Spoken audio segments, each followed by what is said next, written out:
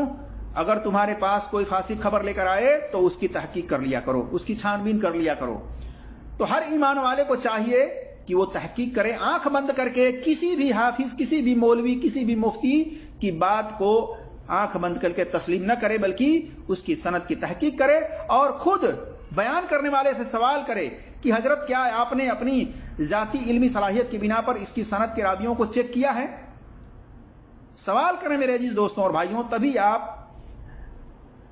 صحیح اور غلط کی پرکھ کر سکتے ہیں، معلوم کر سکتے ہیں، ورنہ آپ اسی طرح سے مولوی حضرات کے تقلید میں اور اس محبت میں اندھے ہو کر کے ایکسپٹ کرتے جائیں گے تو یاد رکھیے اللہ کے نبی صلی اللہ علیہ وسلم کی طرف جان بوجھ کر کے جھوٹی بات منسوب کرنے والوں کے لیے وارننگ ہے۔ آپ صلی اللہ علیہ وسلم نے فرمایا صحیح بخاری میں حدیث نمبر 109، 110 وغیرہ میں، من کذب علی متعمدا فلیتبوأ مقعدہ من النار، کہ جس نے جان بوجھ کر کے میری طرف جھوٹی بات منسوب کی جس کو میں نے نہیں بیان کی ہے تو اس کو چاہیے کہ وہ اپنا ٹھکانہ جہنم میں بنا لے۔ تو میرے جس دوستوں اور بھائیوں،